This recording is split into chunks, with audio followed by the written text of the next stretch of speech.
On the show tonight, have no fear, Mike and Nathan here. We talk Nightmare in El Museo. Also, success abroad for the Showdance Company and Jesse Sampere on the sofa and on the music stage.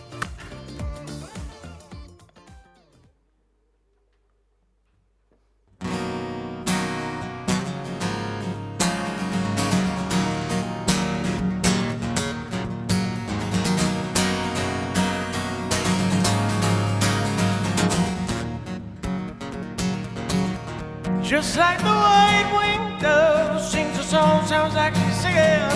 Ooh, baby, ooh, said ooh. Just like the white-winged dove sings a song, sounds like she's singing. Ooh, baby, ooh, said ooh.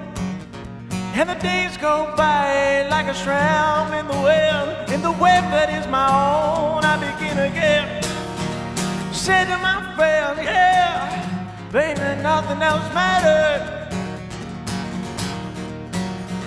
He was no boy than a baby then. Well, he seemed broken hearted, something within him. But the moment that I first seen eyes on him, all alone on the edge of 17. Just like the white-winged dove sings the song, sounds like she's singing. Ooh, baby, ooh, said ooh. Just like the white-winged dove sings the song, sounds like she's singing. Ooh, baby, ooh, said ooh. Well, I went today, maybe I will go again tomorrow. Yeah, and the music there will be worse, hauntingly familiar. When I see you, doing what I try to do for me, with your words from a poet and a voice from a choir and a melody, yeah, nothing else matters. Just like a white-winged dove sings a song, sounds like she's singing. Ooh, baby, ooh, said ooh. Just like a white-winged dove sings a song, sounds like she's singing. Ooh, baby, ooh, said ooh. The clouds never expected it when it rains, but the sea changes color, but the sea does not change. So with the slow, graceful glow of age, I went forward with an age-old desire to please on the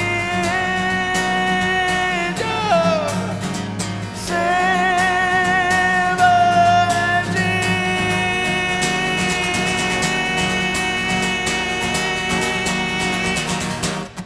Just like a white-winged dove sings a song, sounds like she's singing. Ooh, baby, ooh, said ooh. Just like a white-winged dove sings a song, sounds like she's singing. Ooh, baby, ooh, said ooh.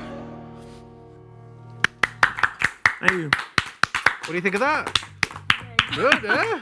Good. Thank you. You've got the seal of approval, Jesse. It's good, especially from a champion. That's great. Exactly, yeah. A dance. Two dance champions. You'll be getting to that very shortly. But yeah, Jesse, great to have you back on the Hub. Good to be back. Every time you come on the show, you seem to say something that you shouldn't in terms of like giving stuff away that maybe other people don't want you to give away. So you got to be careful what you say tonight, but you're going to be on the sofa in part 2. So you're going to have a lot of time to potentially mess it up. I know you're going to try to get something out of me that I shouldn't say, and I'm going to get in trouble. I'm prepared for it. It's fine.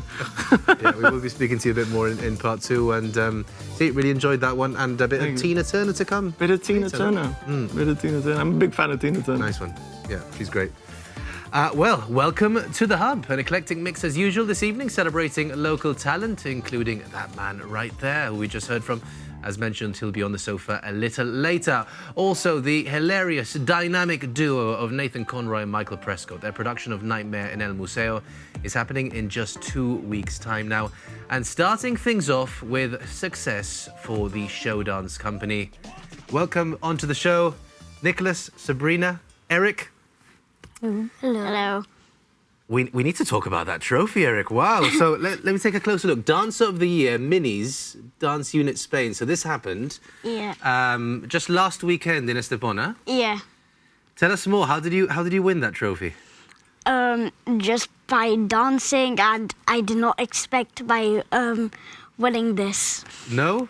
No, I think we actually have a moment caught on camera where you were announced as the winner. And we're going to see you jumping up and down for joy very shortly, I think, which is great. We're just trying to get that ready to go. 26 here in Spain goes to Eric Apura from the Showdance Company. Congratulations! You are the dancer. There you go. How did that feel? Did you expect it? No. No? And what was it for? For what piece? Numbers out of like 4 people, and when whoever get nominated, they go into this, and then whoever wins this trophy wins. And I won it. That's pretty cool. Pretty cool stroke. Where are you keeping that at home? In my bedroom. In the bedroom. I'm probably gonna hang it up. Yeah. Yeah. We've also got. So I think Eric, you're 8, almost 9. Almost 9. Almost 9. July the 21st. July the 12th. I remember that one. And we got Nicholas, who is 11, I think. Yeah, turning 11 in May. Turning 11 as well. So you're 10, turning 11 soon. Yeah. And you also did remarkably well at this tournament in Estepona. I know you've both done remarkably well, as Showdance Company have in other tournaments. Barcelona last year, I remember as well. But this most recent one in Estepona, what were some of the other highlights for you, Nicholas? Highlights for me, I would say that like getting to be with everyone was also really fun. But the intense things were like the costume changing. There's lots of things going on. So yeah. See, because it is very intense, isn't it? Yes. It is very intense and more because there are dancers that do more than one choreography. Yeah.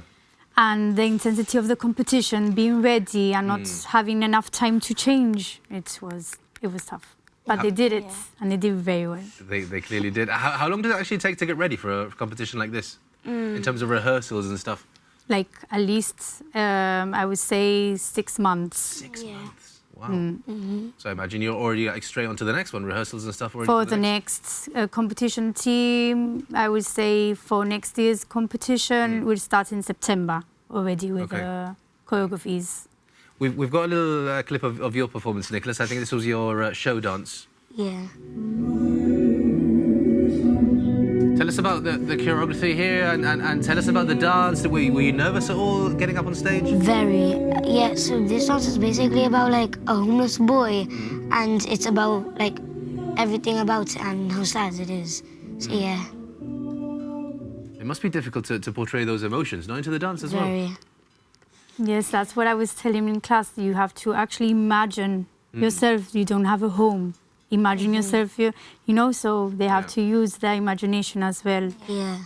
And in that dance, I was supposed to be like really sad and stuff. But in other dances, I was supposed to be like super happy and super like, So it's just a complete kind of like contrast from one moment to the next, from one dance to the next, no? And that comes as well with the intensity and the rushing of changing costumes. Then you need to think, okay, now I need to do this choreography. And for this one, I need to be like really sad and really get into that mood. So I guess there's a little bit of acting as well involved, no? Is it something that maybe you see yourself doing one day, maybe acting, either of you? I know you're very young still, but... Maybe, I don't know. Yeah? And, I mean, tell us how long have you been let's start with that. How long have you been dancing for? I've been dancing in my mom's belly because she used to dance. And when I was inside, I used to waggle in there, so I'm basically dancing. You've been dancing in your mum's belly. And anyone who doesn't know, I'm sure plenty do, but Sabrina is your mum. Very proud mum at that, I'm sure. I am very, very proud, honestly. It's very difficult because I have to separate my role as a mum and a teacher, you know, in studio. I'm like, I'm not your mum at the moment, like I'm your teacher, listen, and it's challenging, but it's very rewarding as well because you're there and not just with him, like with the whole team, with everyone, school itself. You see the girls, how they grow and the progression. That's, for me, as a teacher and as a school, that's what it's all about for me, seeing that rather than this, no? Like trophies and stuff. For me, that is what fills me, seeing that. I need to ask about that dynamic at home, though, because obviously you're rehearsing, you're both extremely passionate about dance, I'm sure, but at home, do you ever like burst into dance, or do you ever like no? Do you have like a bit where you're like, actually no, let's not dance anymore? No, I just don't dance in my house. I mean, No? I just chill and then go on call and play Roblox or play my PS. Fair enough. You need to have your time to... It depends how intense the training has been that day, though. Yeah. But if they've had enough, they've had enough. But I mean, if the music comes up, you know, in my house there's always music. So obviously there you can see that it's in them. Same with my daughter as well. She dances as well. So there's always dance in the house. Yeah. How long have you been dancing for, Nicholas? I think 4 years, roughly, because I joined when I was 6, nearly 7 years old. 6, 7. Yeah. 6, 7. There we go. 6, 7. 6, 7. You must see that a lot, Sabrina. All the kind of the memes All the and all time. the dancers and all that. All the time. And when you count 5, 6, 7, 6, I'm like, oh, yeah. please. How long has the Showdance Company been going for? Well, actually, you know what? Sometimes you get so like involved and so into like this for competition. I haven't actually sat down and looked back. And I'm doing 17 years now, 17, actually. wow. So I'm going to do my 17th anniversary production. Yeah. I completely forgot about the 15th one. And is it difficult to continue coming up with new, because I know you're a great choreographer, is it difficult to come up with new themes, ideas? It was constantly changing, no, I imagine? Yes, it's very difficult, and you know, you have to be all the time, like, be inspired and being creative all the time. And that doesn't, it's like everything, no? Like life, there's sometimes like, you have more ideas and others you struggle. So you always have to be open-minded, because it's like maybe you're watching a film and say, oh, espérate, I'm going to do this. Oh, really? Or a song, or maybe just a moment in your life that you're going through a mistake. Like, I'm going to do this. So you're always constantly thinking, then whatever you're doing in life, you're in the back of your head, it's churning, it's always... Yeah, you have to be open to anything, and you create out of that, How did you celebrate after this incredible performance in Estepona? There must have been like I don't know, did you treat yourself to a pizza or something? To be honest, it was such a long day. Yeah. They didn't finish until 11 o'clock at night, so really? everyone was like, they went home, because some people stayed there the night and some people just came back. And I know you're both very active, because not only do you dance, but you also do other sports, no? Yeah. I do boxing with the Monties and Carl. With the Monties and Carl? Yeah. Me. Yeah, you both do boxing? Yeah, we both do boxing. They're good teachers, no? Yeah. Very. And what are some of the fun things that... what I'm thinking is with dance, because, look, boxing and dance are different, but there's also some interchangeable qualities, I imagine, no? Like the dancing, the shifting in the ring. I'm not a boxer, by the way, so I've got no experience there. You can probably tell I'm not a boxer. Yeah, but I guess the footwork and stuff is something you can transfer from one to the other, maybe, no? Yeah. Because like sometimes when we're in boxing, they say the form is really good because of like the dance and our legs, like the form and stuff. Yeah, exactly. And do you ever teach them? Do you ever teach the Monties and Carl dance moves? I teach Carl how to do the moonwalk. Okay, you taught him how to do the moonwalk, and did you do it well? Yeah. Okay, fair enough. I don't think I'd be able to do the moonwalk. What are some of the best things about being a dancer? Really just having fun, Yeah, no? traveling, spending time with each other. Yeah. Yeah, I would say the traveling is really fun because, like, for example, when we went to Barcelona and Estepona, we literally just got to stay the night. And, like, the day before, when we weren't even competing, everybody was just together. Yeah. It was, like, really fun doing things. Yeah, it must be a great, like, camaraderie, you know? Like, that teamwork there. And because it's a team of, like, 30-odd that went with you, This Sabrina? time, the team this year is, we are a team of 41 dancers. 41? And there are some of them there. Ah, yeah, there we are. The Showdance Company. Coming up to 17 years, you're saying, no? Yeah. 17. Incredible. Well, a big congratulations. You hold that trophy tight, Eric. Thank you. And yeah, hopefully you're able to hang that up at home. I'm sure you'll be able to sort that out, Sabrina. Yes. And best of luck. And happy birthday coming up for your 9th birthday, and happy birthday for your 11th, and Nicholas. I'm sure we're going to be hearing more from you in the future, because you're both doing incredible things. And Sabrina, with your choreography, and just the Showdance Company in general, doing great. So thank you very much. So well done. Thank you. Thank you. Thank you. Thank you. Coming up after the break, we'll be finding out what Jesse Sampere has been up to. See you now.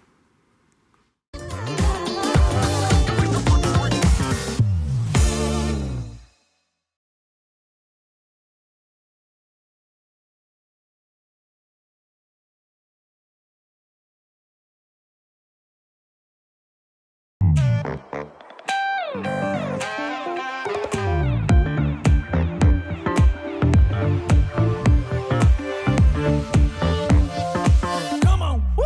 What?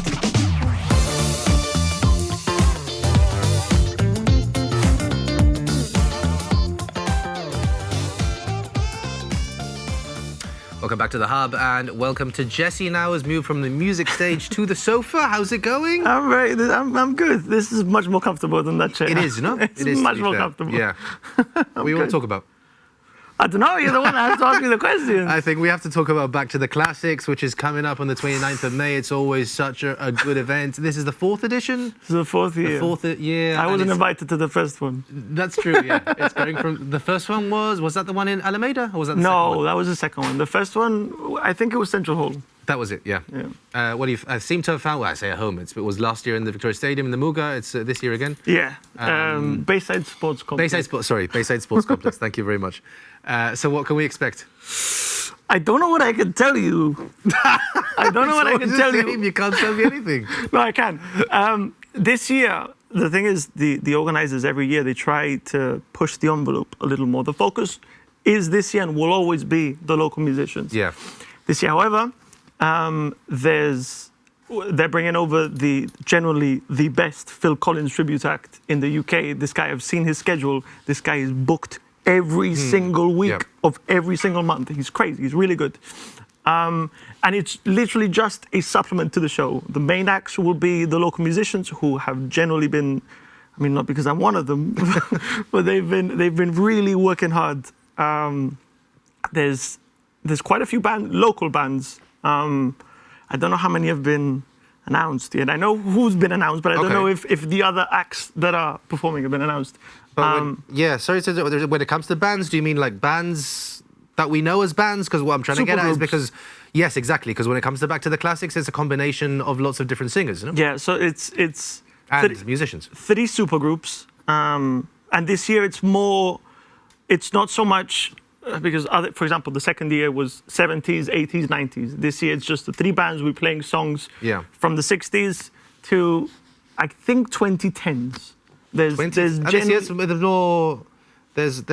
of a range, you know? Because last year was 80s, 90s, and 2000s, if I recall. I can't tell you what songs are being performed. So now we're going as far back as the 60s. I think there's one from the 60s. Okay, one from the 60s. No, one from the 60s. We can pretend it's from the 60s. Yeah, it's a lot of fun. You know, I'm this year I'm really getting, because I always enjoy being a part of it, but this year I'm in every rehearsal just because I enjoy how well everything is going. And these are all my friends, you know what I mean? Yeah, like it's a great experience, and everyone's fully prepared, and the songs are sounding, if I may say so myself, better than last year. Really? Last year was amazing. This year, is it difficult to keep it fresh every year? I mean, look, it's once a year. Like, look, if you repeat a couple of songs, no one's going to bat an eyelid, no? Tell Nolan Friendo that we. Do you not repeat any songs? No. Listen, the amount of times I've told Nolan, he's like, no, we did the song the first year. I said, Nolan, remember. Nobody cares. We did this song the first year. He's like, no, I care. So fair enough. It's not difficult to keep it fresh because there's thousands of songs. Yeah. You know what I mean? Yeah. But there are songs that we enjoyed so much that we want to play again. People will, for example, we're doing, I can't tell you, but we're doing songs by a band that have already been done previously. Yeah. As in the band has been done previously. And I said, well, this song would be amazing to do again. I said, no, we can't do this song. Yeah. We have to do a lesser known song. Just because it has to be fresh and it has to be new. Yeah. People will still love it because it's fantastic what's being done. But You tell Nolan Friendo that we Fair can enough, we yeah. should repeat I won't songs. tell him then. I won't tell him anything then. Have you got anything else lined up? Any collaboration? I imagine all your, we were speaking outside a bit before the show, and all your energy at the moment is pretty much on Back to the Classics, no? Because it seems quite It's quite a lot intense. of work. Yeah. It's a lot of work, but it's a lot of fun, you know, because it's. I mean, I'm in 2 of the 3 bands, so that's rehearsals 2 to 3 times a week. Yeah. I've been recording. I told you I've been recording my EP. That's taken a backseat. That's going nowhere fast. I've taken a little bit of a break from gigs as well. I'm starting up a band, and I think I'm going to put my energy into the band, something fresh, because I've been doing acoustic music for 10 years now. So I want to try something different before I get too old to do it. So when you say you're starting a band, you got it all ready to go? You got the... Yeah, but everyone's performing for Back to the Classics. So everyone in that potential band, in that future band, is so we're all also involved in Back to the Classics? We're fully ready to go. We've got our songs ready. We've got a rehearsal room, but what? Covers? Covers and eventually originals. I mean, I've written a lot of songs. A lot of the band members have written a lot of songs. To be fair to their credit, they're very good songwriters. I'm curious now to see who the other band members are. You're not going to tell us, are you? No, I'm not going to tell you. You'll see us on the stage at some point within the next 5 years. 5 years? That's a long time for me to wait. I'm very lazy. I don't get have things more done. grey hair by then. Me too. Tell us more about your songwriting. I hate you. I know where you're going with this. You're going to get me in trouble with other musicians. Well, you said you wanted to say it. Yes, I know. What you're fishing for is my songwriting process. So my songwriting process, because obviously it's 2026, and there's tools now that musicians back in the years of Reach and Melon Diesel and those guys, they didn't have back then. You know, back then in the Stone Ages, it was all analog, and it was all sort of, you had to get into a band room with your band and sort of just jam it out. Yeah. I don't have the capacity to do that because my band is just scattered in the winds. So what I'll do is I'll write the song. I'll sit down in bed 4 in the morning, 2 in the morning, 5 in the afternoon, whenever the inspiration is, and I'll write the song. I'll write the lyrics, the melody, I'll sing over it, so I'll record it on a little stupid phone recording app, and I'll record the guitar and the vocals.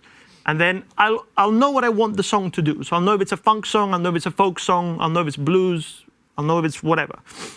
There's this app that I use, or a website, called Suno. It's basically AI. It's basically AI. And I know it's a whole thing, AI music. But I think if you use it honestly, and if you use it to enrich your own music rather than to create something. Yeah. So I'll take the song that I've already fully written and I'll send it to Suno. And I'll say, this is what I want you to do with the electric guitar. And then I'll get it to fine-tune it. And then this is what I want you to do with the lead guitar, and then the bass, and the drums, and the brass section, and whatever. And once I have the complete guide track, I'll send it to my guitarist, or I'll send it to my drummer, and then I'll say, this is the guide track, block it out, or mute it, you gray it. Listen to it, give me something like this. Right. But it's just easier for me to... It's a guide for them to go off, essentially. Yeah, it's just easier for me to be able to say, this is what I want, rather than them giving me an idea and me not fully liking it. This is the idea that I like. Go do with it what you will. It's just a lot easier. Yeah. But I have friends of mine who are Reach people. Reach people? No, I've had this conversation with a very good friend of mine, Stephen McLaren. Okay. And he's like, it's AI. In my days, we used to just go in and jam out the song, and if the song wasn't done, then it wasn't done. I'm like, fine, but that was in the 50s. It's all different nowadays. He's starting to do certain things. He's starting to warm to the idea, basically. A little bit. He's not going to like it that you're doing. No, he's not. I hope he doesn't see this. But he's gonna hurt me. No, but yeah, look, you are right, and I suppose if you're writing the song yourself and it's not like you're writing in AI, come up with a song. This is the theme I want. This is exactly the I don't know the catchy rhythm I want. Like you actually come up with the idea, the theme for the song yourself. And I understand, because there are a lot of the market is unfortunately oversaturated, and the arts market. Yeah. My brother's a published author. He's had to stop writing books and get a job. Really?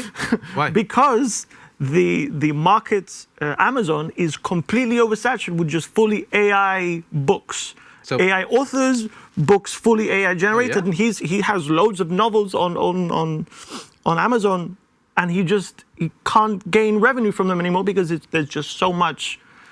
So people who are just saying this is all I want the book to be about, write me a whole novel. Yeah, it churns out a whole novel. And they do the same with music. Honestly, I can't say I'm speaking from experience, but I'd wonder. I'd like to think maybe that human touch, like people who read the book might realize, oh, this is AI. This is not really for me. Some do. Yeah. It's like with music. I'm just normal Facebook reels, and I'm watching a reel from someone, and they've posted a song, and they've posted a reel with a song that's clearly AI. Or for me, it's clearly AI because I know what to look out for, what to listen out for. They either don't know or don't really care.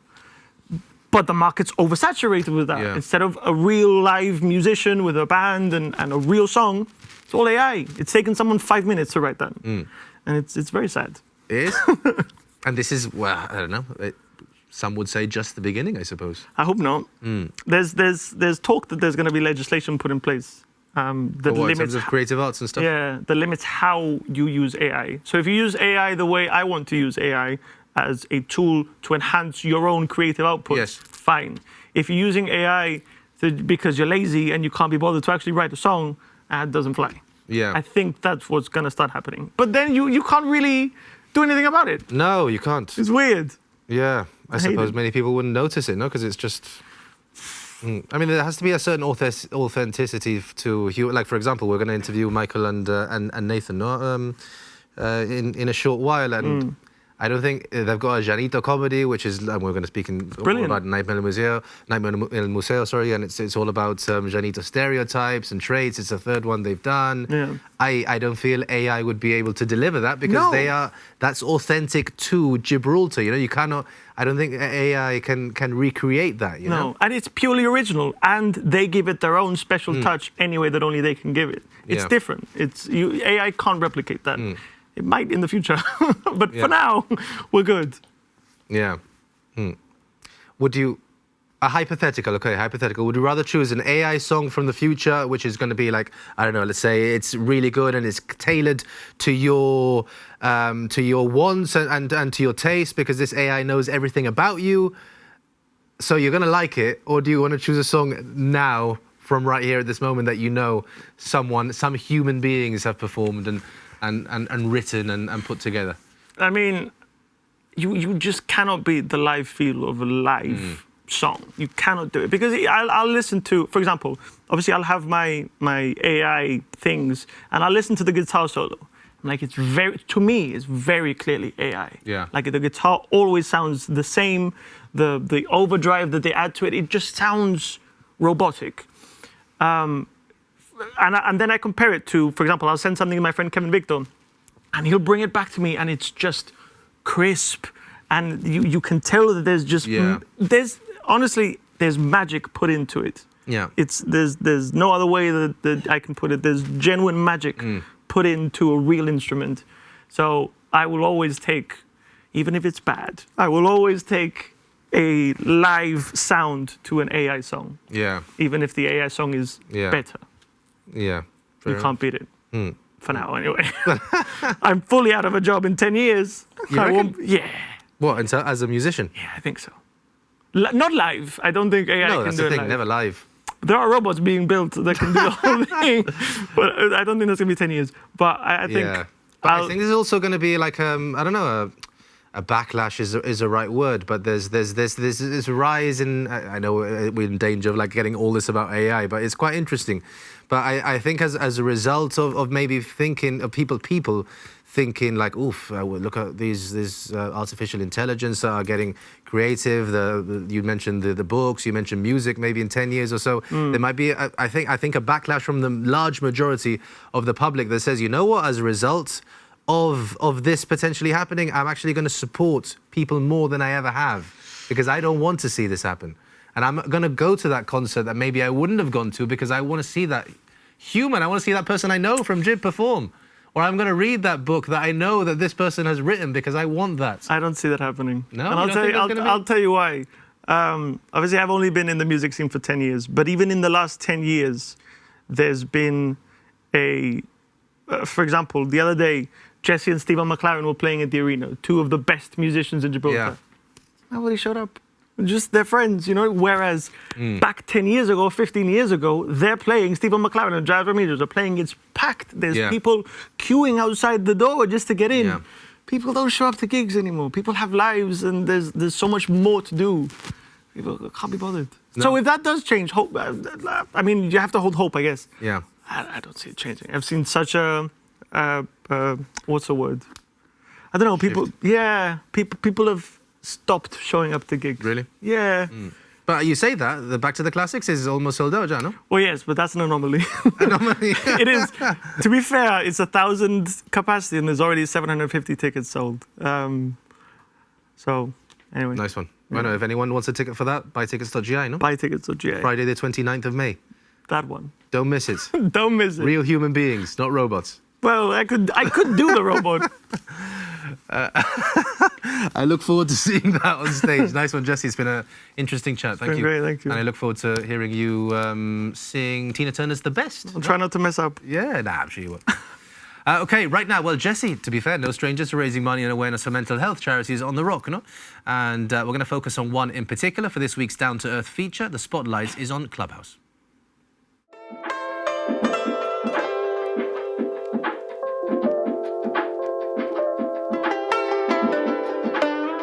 Right here in a community, behind quiet doors and familiar streets, there are people working every day to make life better for others. While their efforts may center on a single cause, the need they address goes much deeper. One such organization is Clubhouse, where that need is at the heart of everything they do.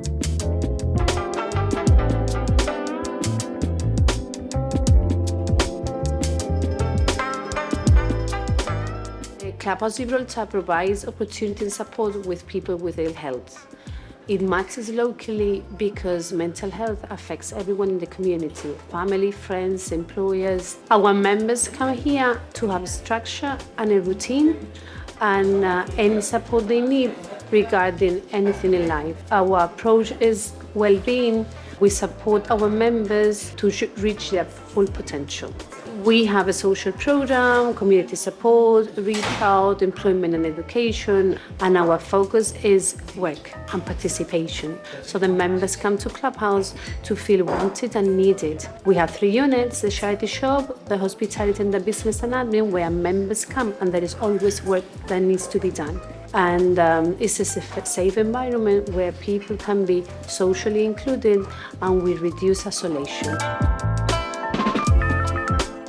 Our members give us a purpose. Seeing them come in, going back to employment and education, try to reach their own goals, that give us the strength and the motivation on a daily basis.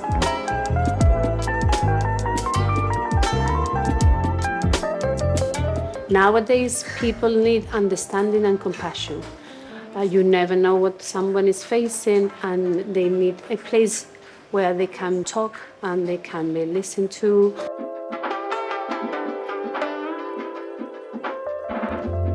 I think sense of belonging is quite an important issue. Everybody needs to feel that they belong somewhere, and it's very important that we provide support to everyone in our community. Together we're stronger than we think. Together we can do it. Sometimes the biggest impact comes from the smallest of things. From Clubhouse to the heart of our community, this is what local kindness looks like. Thank you very much, Tanya Aguilar, for that. Coming up after the break, I'll be speaking to Michael Prescott and Nathan Conroy about their latest Llanito comedy.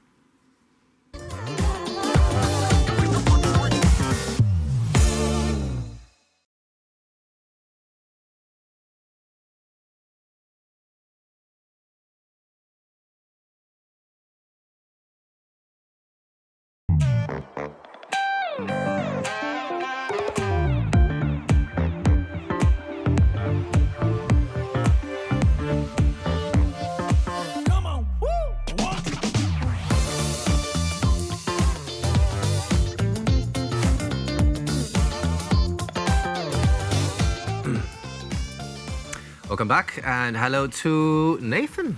Yeah. But no Michael. Well, I mean, he should be here. Okay, siempre va tarde a todos lados. Sorry, es que mi madre me estaba planchando el t-shirt. Sorry, carry on. Always late, everywhere. ¿Qué pasa? Sorry, ¿Qué pasa? Second, if you don't mind, Michael, ¿qué te has puesto, tío? Bueno, me dijiste que me pusiera el t-shirt igual que tú de Nightmare. En la cabeza que te has puesto. Que Y tiene yo una- no me una corte, que todo el mundo está mirando. Ya todo el mundo sabe que soy caro. Anda, hombre. Si lleva No me cargo que de corta. Si lleva cargo de tiene 18 años. Y en todos lados igual. Sorry. Carry on, please. Pero please understand, honestly. because we are very professional. So we are very professional. Los mejores. The best in the business. The best in the business, los mejores en el negocio. Pero siempre va tarde. Venga, sorry. Carry on. Michael, a little sneak peek of what we can expect. Laughs aplenty, entertainment aplenty. Nightmare in El Museo, which begins 2 weeks' time. Yeah. 2 weeks yesterday. That's right, Yeah. that's right. Time is flying by. Right. The 12th to the 15th. Sí. 7-8. Digo, 6-7. 6-7, sorry. chiquito. Sí, from the 12th to the 15th. Yeah. Tuesday to the Friday at the Incesol. That's right. Starting at 7 p.m. So, yes, and their name is Nightmare in El Museo. Yeah. We need to touch upon the fact that I know the 4-night stretch was meant to start in October. Unforeseen circumstances completely out of your control, and quite rightly you had to make the decision that this needs to be postponed. The good news is the whole cast are back together, which must be Yeah, it's very great. nice. Yeah, it was a bit of a heartbreak to kind of have to postpone the show.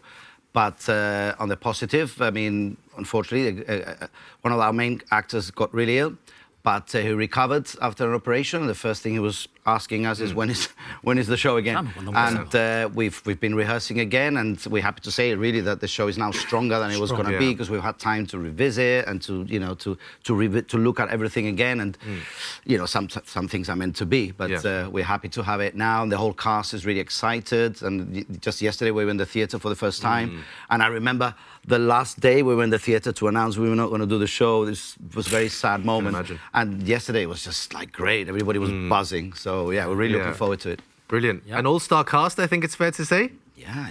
We've got lots of people in Lots the... of people. We got the famous tenor Nathan Pius.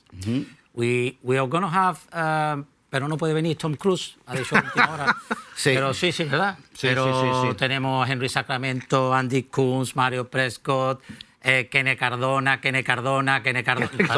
Tony Tony Lodo. Lodo. Sí, la verdad que tenemos gente nueva, new cast también. Yeah, we've got something, because for us it's very important to keep the Llanito comedy alive, and one thing that is not easy is finding cast members. We've got people that do the acting and stuff, but we actually have some people that come to see the show, some fans that enjoy, and sometimes when we write, we think of a Llanito character. Yeah.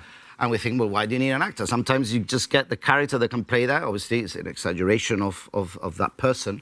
But we always give a chance. And this year, we're happy to say that we've got... Leslie Mesilio, number one fan de nosotros. Leslie Mesilio. See, we've got a few people.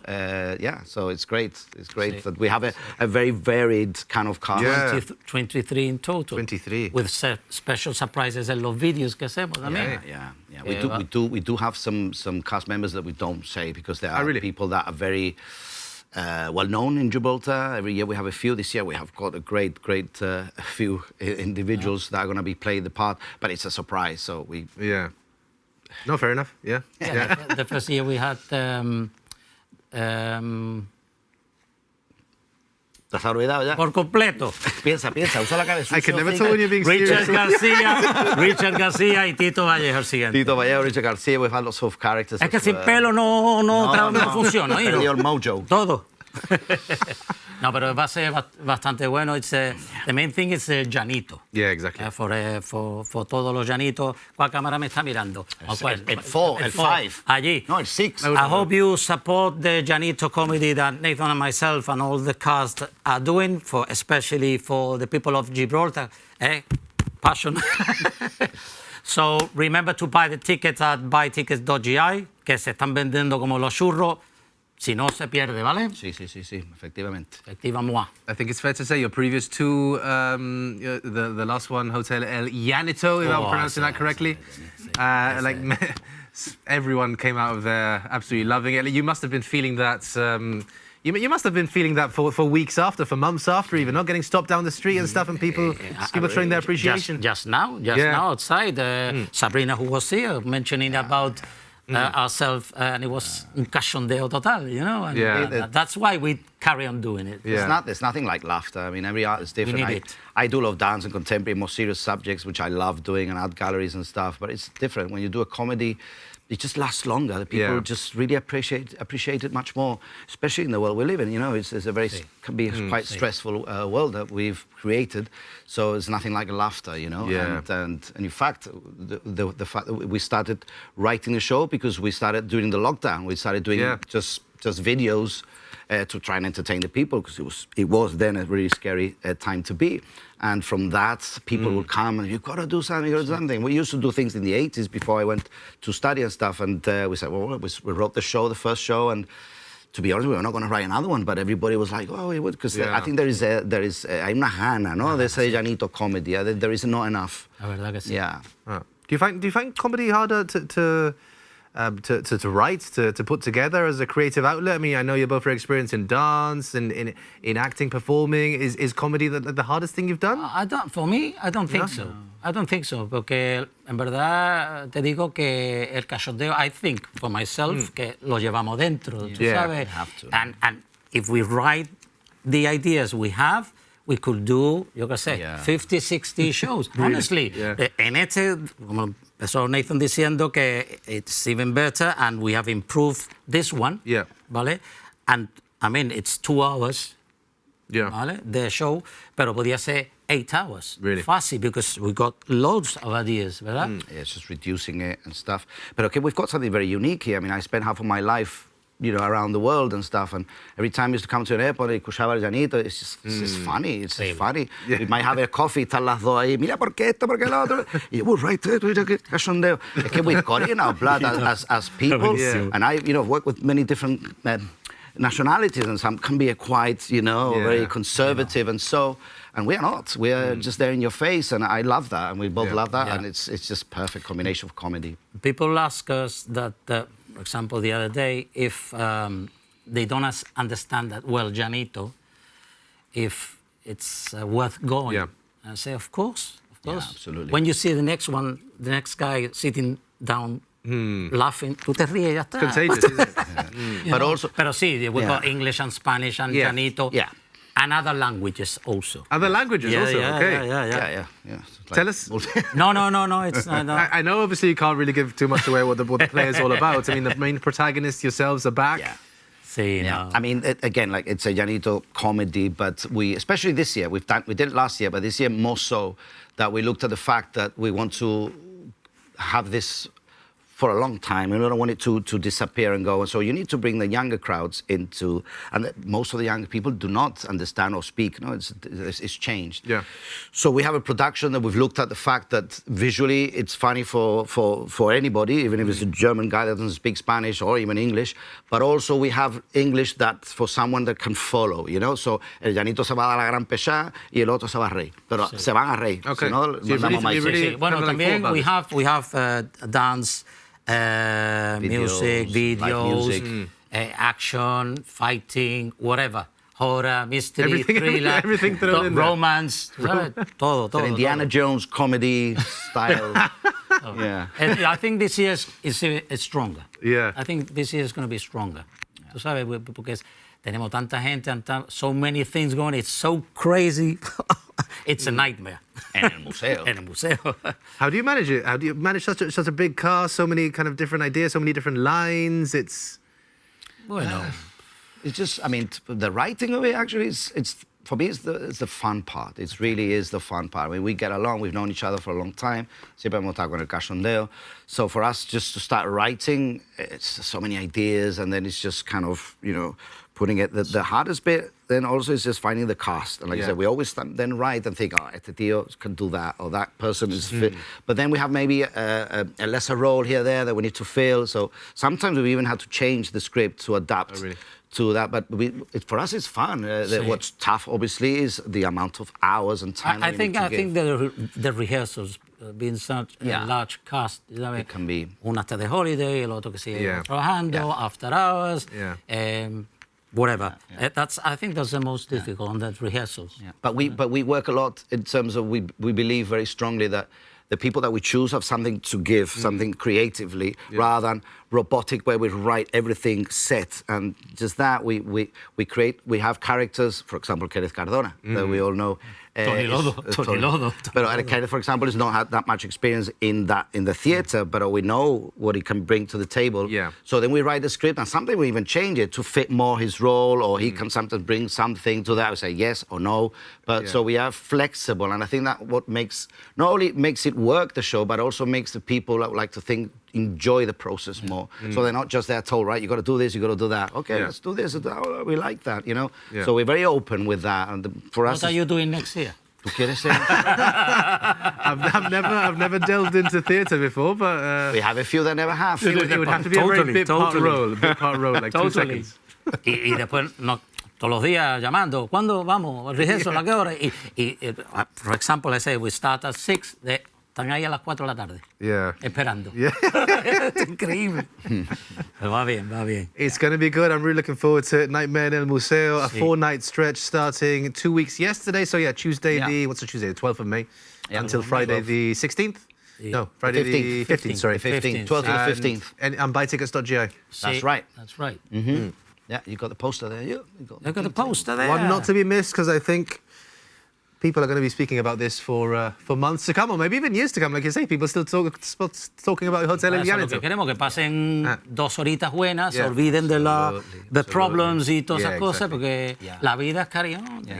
No hay que olvidarse. And there's a lot of things that people can relate to, the Gibraltarians can relate to, because we also, apart from the comedy, look a lot at the history and things that are real, because we love history.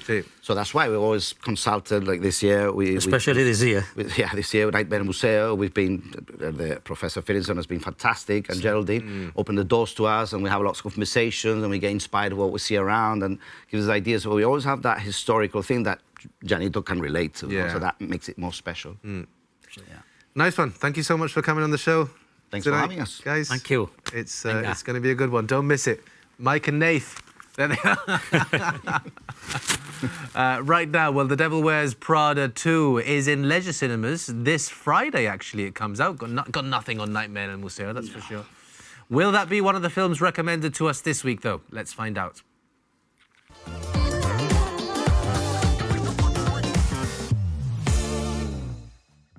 Hello, and here's what to watch. This week we return to Runway magazine for The Devil Wears Prada 2, the sequel to the 2006 cult comedy drama classic.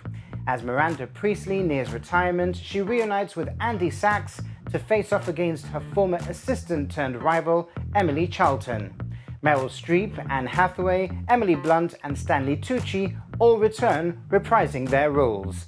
Here's the trailer, groundbreaking. So I used to have your job. Got to go to Paris Fashion Week. Wore a bunch of pieces from the Chanel collection that year. You still have all of it? No, I gave it away.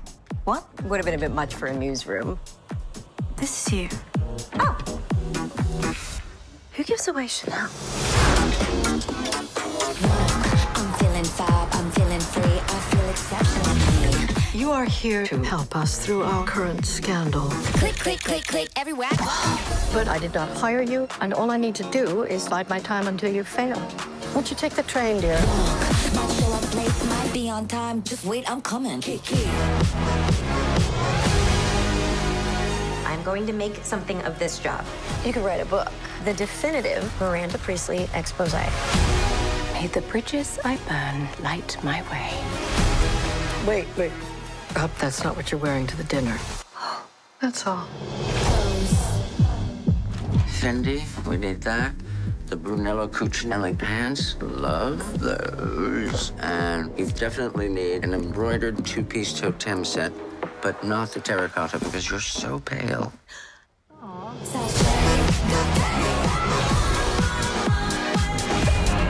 My neck is hot. Oh my God, just hide a feeling for once, please.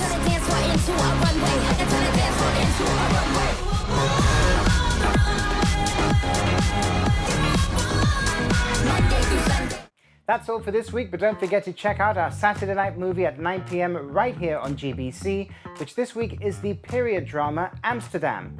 Until next time, this has been What to Watch. That's all. There we go, Jesse just minding his own business. Why not?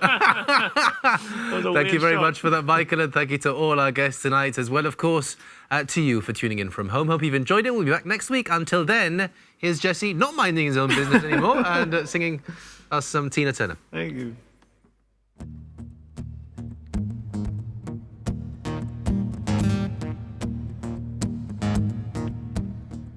I call you when I need you, my heart's on fire.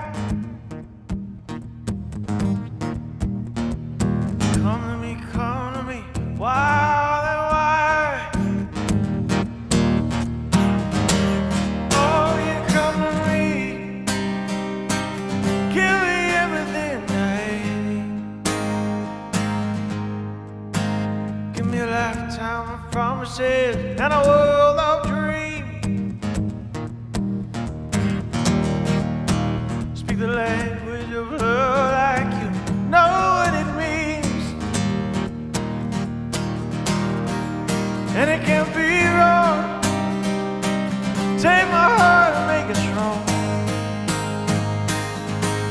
You're simply the best, better than all the rest, better than anyone I've ever met. Suck on your heart, hang on every word you say. Oh, tear us apart. I'd rather be dead. In your heart I see the stars of every night and every day. In your eyes I get lost, I get washed away. Oh, just as long as I'm here in your arms, I could be in no better place. You're simply the best, better than all the rest, better than anyone I've ever met. Stuck on your heart, hang on every word you say. Tear us apart. I'd rather be dead. You suddenly leave me as I'm losing control. You're walking away with my heart and my soul. I can feel you even when I'm alone. Oh, baby, don't let go. You're the best, better than all the rest, better than anyone I've ever met. Stuck on your heart, don't hang on every word you say. Tear us apart. I'd rather be dead. Oh, you're the best. Thank you. Thank you, Jesse. Thank you.